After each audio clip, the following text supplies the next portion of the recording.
کاتەوە هەموو کاتێکتان خۆش و شاد بێت بیسەرانی خۆشەویستی ڕادیۆی نەورۆز.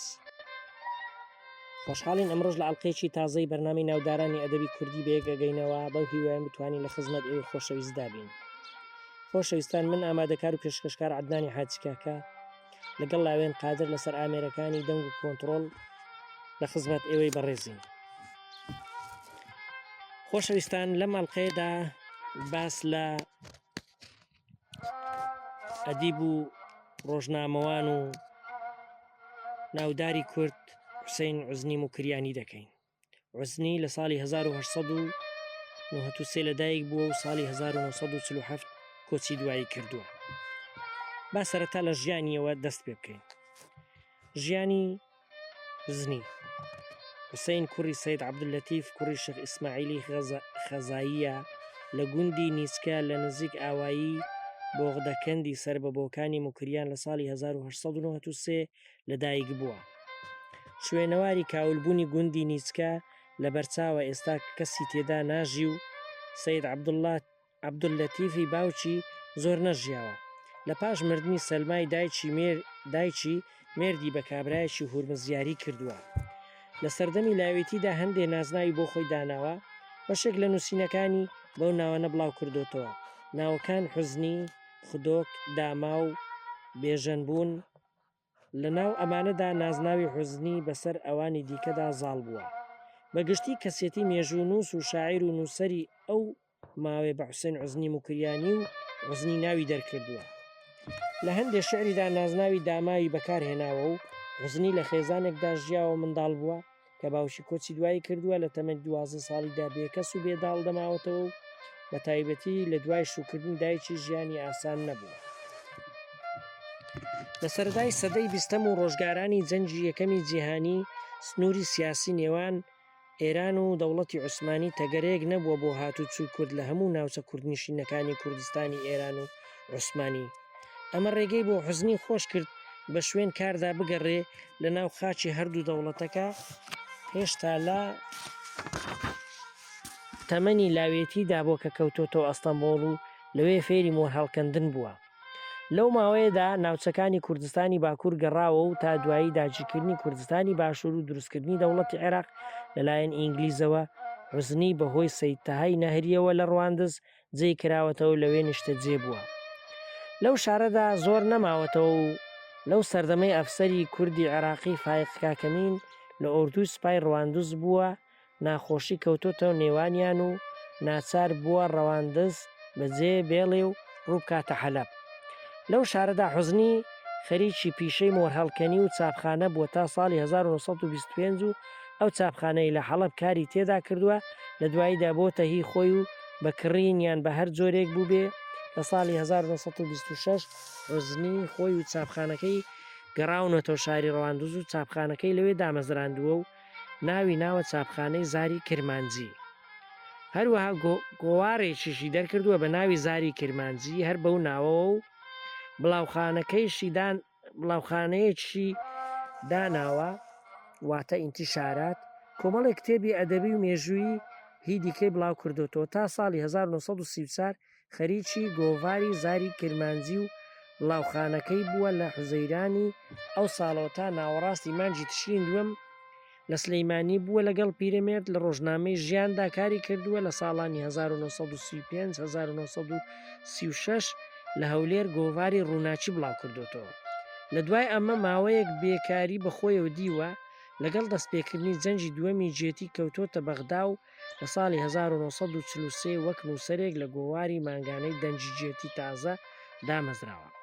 لە دوای کۆتایی جەنجیش لە گۆوارەکە ماوەتەوە تا 20 ئەیلولی 1947 لە بەغدا کۆچی دوایی کردووە و تەرمەکەی گواستراوەتەوە هەولێر و لە گۆڕستانی ئیمام محەممەد نێژراوە. درود لە گیانی.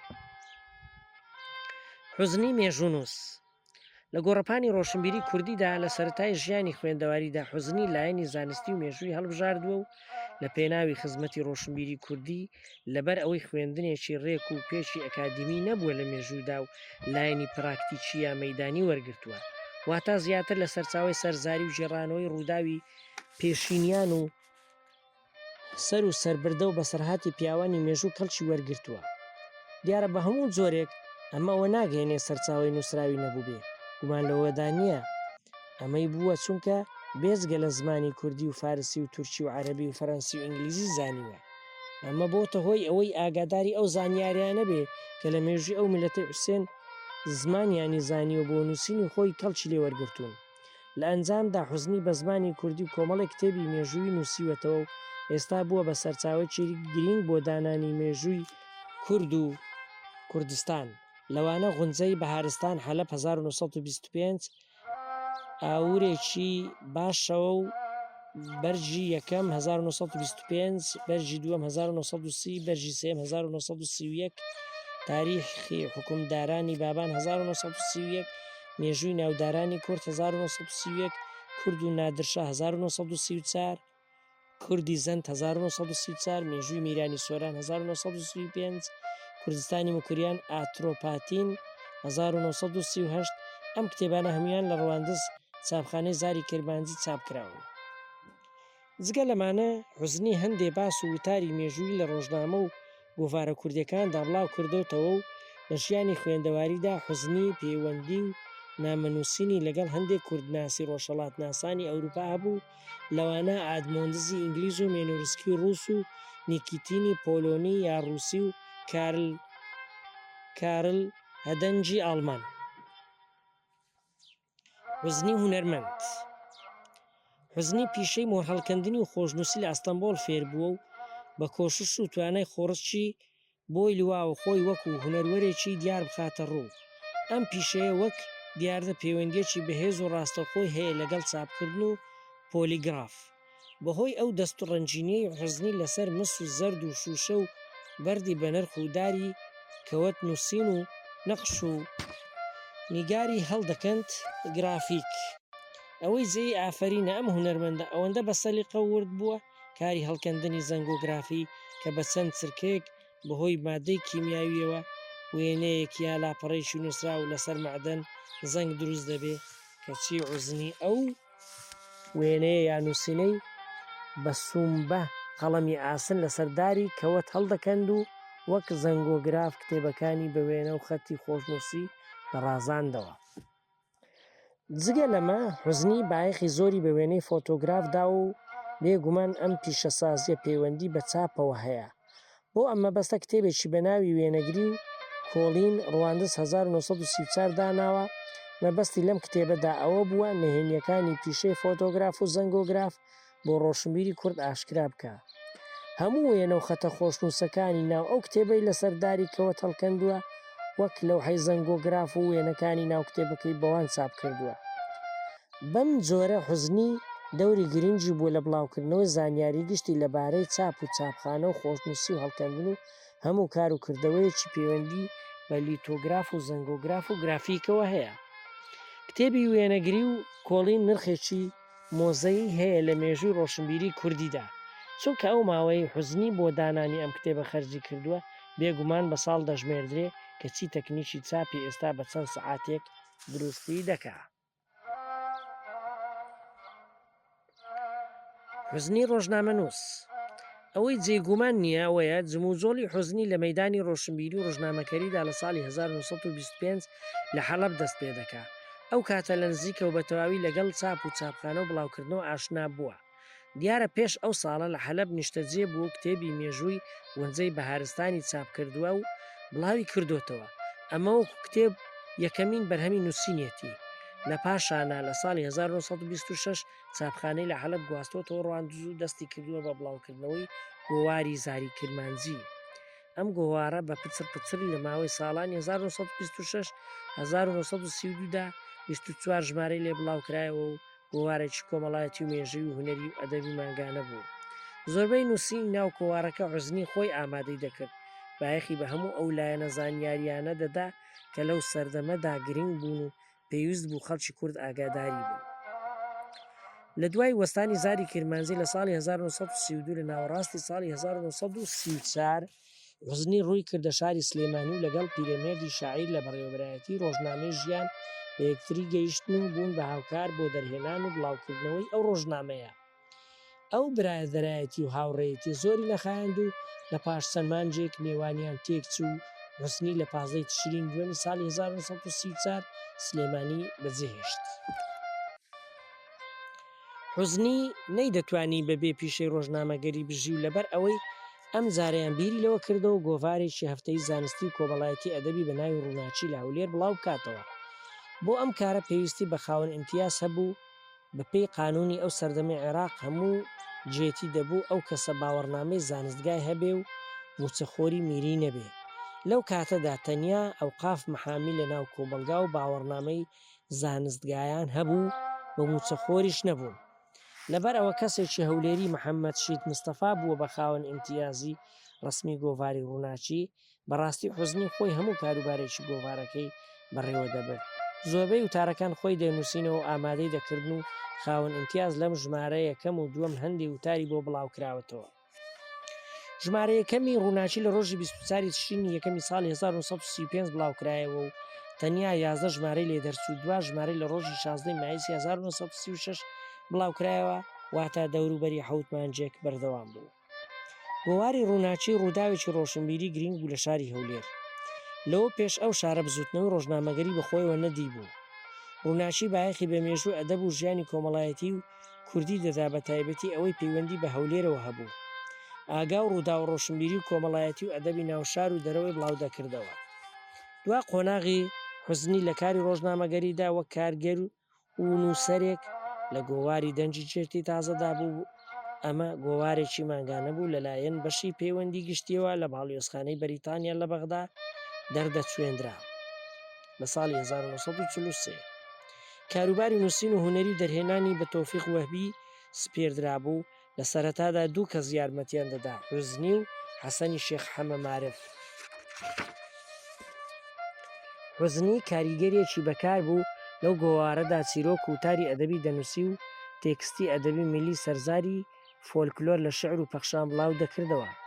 لە وەرگێڕانە بەتوانا بوو، بە تایبەتی لە وەرگێڕانی هەمەجۆرە نووسینی عەرەبی و فارسی بۆ زمانی کوردی. ناوەرۆکی نووسینەکانی لە بابەت ژیانی ڕۆژهەڵاتناس و پیاوە سیاسیەکانی سەردەمی جەنگی دووەمی جیهانی و شاعیرانی کلاسیکی ئینگلیز و هیدیکە بوو. نووسینی حوزنی لە دەنجی جێرتی تازە لە پلەیەکی بەرزی هونەریدا بوو، چونکە لە تەمەنێکدا بوو زانست و زانیاریەکی زۆری وەرگرت بوو بەهۆی کۆششی خۆی و تاقیکردنەوەکانی لە مەیدانی مێژوو ڕۆژنامە نووسیدا. حوزنی لە سەرەتای دەرچوونی دەنجی جێتی تازەدا لەگەڵیدا بوو بە تا ئاوابوونی. لە دوای ئەو حوزنیش ئەو جیهانەی بەجێهێشت کردەوەکانی ماونەتەوە و لە مێژوو ڕۆشنبیری کوردی پارێزراون. درود لە ژیانی حوسێن حوزنی موکریانی. حوزنی نووسەر و شاعیر. حوزنی کوردی زانێکی چاک بوو، گۆڕەپانی نووسینی ئەدەبی فراوان بوو، دەتوانرێت لەم خاڵانەی خوارەوە بدۆزرێتەوە.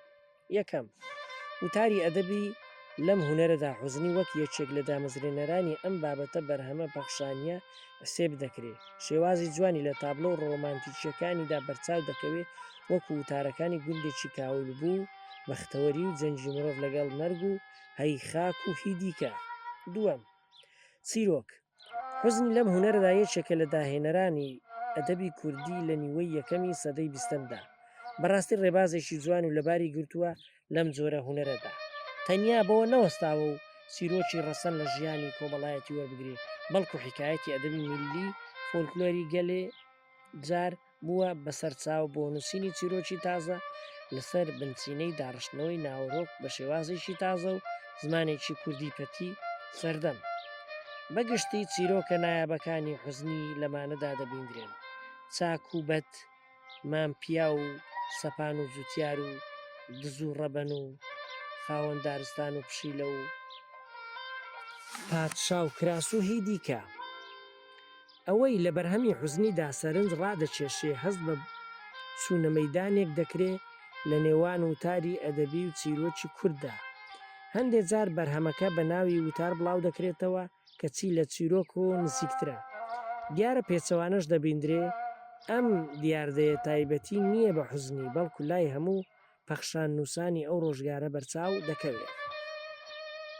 چوارە، حوزنی بایەخی زۆری بە وەرگێڕان داوە لە هەموو بابەتەکانی ئەدەبی وەرگێڕانەکانی لە عەرەبی و فارسیەوە بووە و ناوەرۆکیان ڕەنگاوڕەنگە و لە سیاسەتی ڕۆژانەوە تا مەسەلەی ڕۆشنبیری و کۆمەڵایەتی و ئەدەبی و هونەری و لایەنی دیکە ژیاوە. نمونەی پەخشانی حوزنی لە تابلۆ و ڕۆمانتیکیەکەیدا لە وتاری گوندێکی کاولبوو حوزنی دەنووسێ ئێوارەی گوندەکە سەربەخۆ تێپەڕی، سروسکەی ڕووناچی لە کەلی ئاسماندا ڕووی لە پووچبوونەوە بوو، ئێوارەکانی بەجێماوی و وەک شەوەکانی بە بیرۆوەری ڕۆیشتن.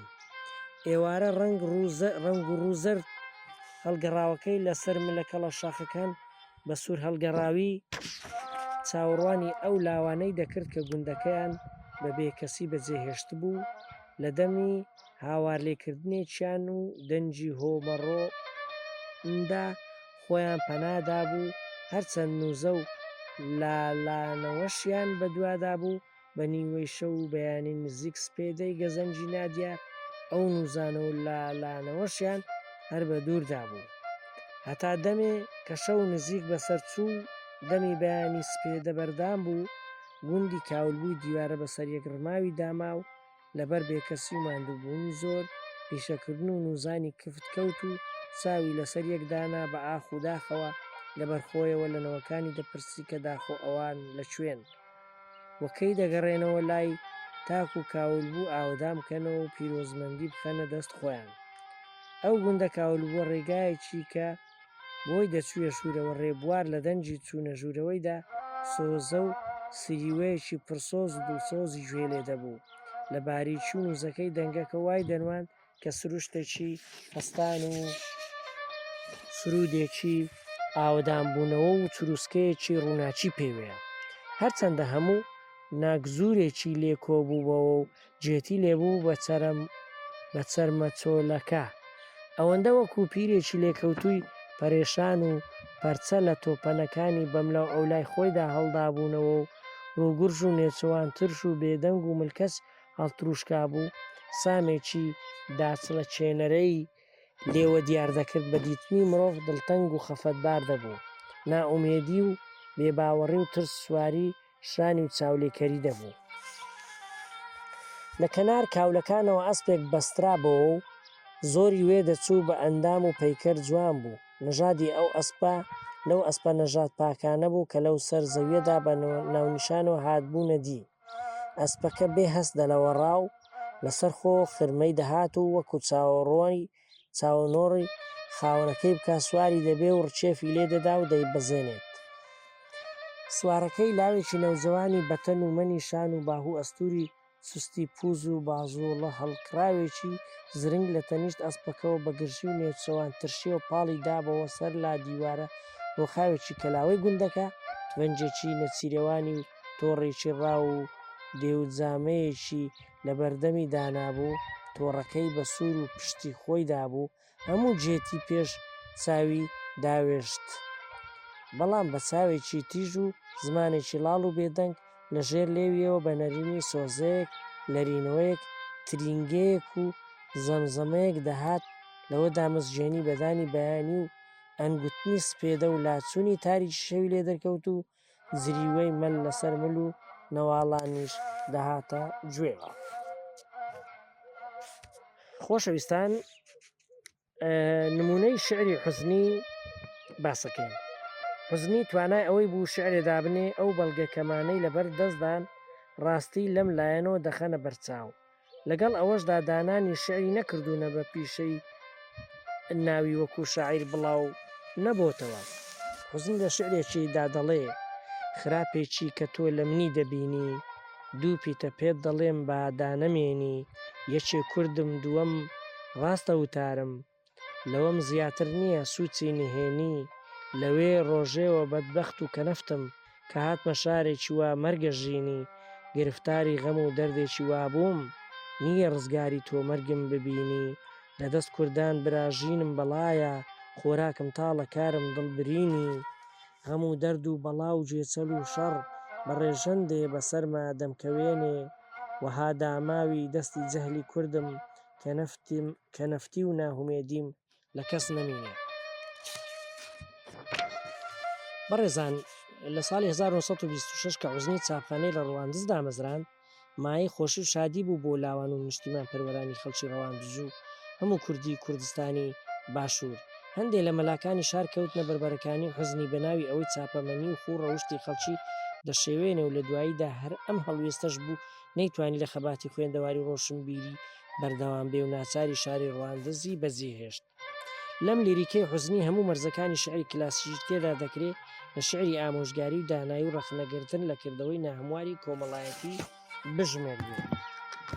لە شعرێکی دیکەدا حوزنی هەر بەو هەناسەی شعری پێشوو دەڵێ ئەگەر ڕوت و نەدار و بێکەوابم وەگەر برسی و گرفتاری هەوابم لە خوێش و نیشتیمان ئاوارە مابم لە دەست یار و نەیارە سەر شێوابم لە ژێر جەور و جەفا و توهمەت ڕەزابم لە نێو تاریکی کونجی غەم خزابم وەکو مەم بەندی زنجیری بەڵابم وەکو بێژەن لە چاڵاوی قۆڵابم ئەسیری زوڵم و ئیستیبدادی وابم لە خاچی غۆم غەریب و بێنەوابم لە نێو بێگانەدا ماوی قەزابم بە خزم و کەس و باب و برابم ئەوەم پێچاترە نەک سەری نەویکەم لە پێش گەورەی نەزان گەردن کەچیکەم. لەم شیعرەدا ئەستووری بیر و باوەڕی حوزنی ئەوەیە هەرچی ڕۆژگار لە دژیدا بیکە هەموو کردەوەیەکی ئەوانەی خۆیان بە گەورە دەزانن و زیانی پێ بگەێنن و سەریان بۆ شۆڕ ناکا و نابێتە پیاویان. مەبەستی ئەوەیە مرۆڤی سەربەست تەنیا دەبێتە پیاوی ژیری بەکاری سەربەستی وەک خۆی. ئەم شێعرە جۆرە تەرزیع و بەندێکی یەکبەندیە 6 دێڕی یەکەم یا هەر 12 نیوە دێڕە شێعرەکان لەسەری قافیەن و دێڕی حەوتەم تەرجیعەکەیەتی وەک خەرجەکەی موشەعی ئەندەلوسی. ئەم تەرجیع و بەندە ئەگەر چەند بەندێک بۆیە دەبووە دێڕی دوایی لە هەموو بەندەکاندا و دووبارە ببێتەوە. حوسێن عوزنی موکریانی مێژوونووس و وەستای هونەری و مۆر هەڵکەن و لیتۆگراف و ڕۆژنامەنووس و شاعری نووسەر و کەسایەتێکی تایبەتە لە مێژووی ئەدەب و ڕۆشنبیری کوردیدا. سامانێکی بەپیت و بەکەڵکی لە پاش خۆیدا بەجێهێشتووە دەوری گرنگی بووە لە پێشخستنی ئەدەبی کوردی و نوێکردنەوە بە تایبەتی لە مەیدانی پەخشانی کوردیدا نمونەی جوان و گرنگەکانی لەوتاری ئەدەبی و کورتە چیرۆک و شێعر و بەڵگەی خەیاڵ فراوانی ئەندێشەی قوڵی حوزنی موکریانی. خۆشەویستان لێرەدا دێنە کۆتایی بەرنامەی ئەڵقەی ئەمڕۆی بەرنامەی ناودارانی ئەدەب. خۆشەویستان لەم ئەڵقەیەشدا باسمان لە مێژوونووس و ڕۆژنامەنووس و هونەرمەندی کورد حوسێن عوزنی موکریانی. درود لە ژیانی بێت تا هەفتەیەکی تر هەر شاد بێت.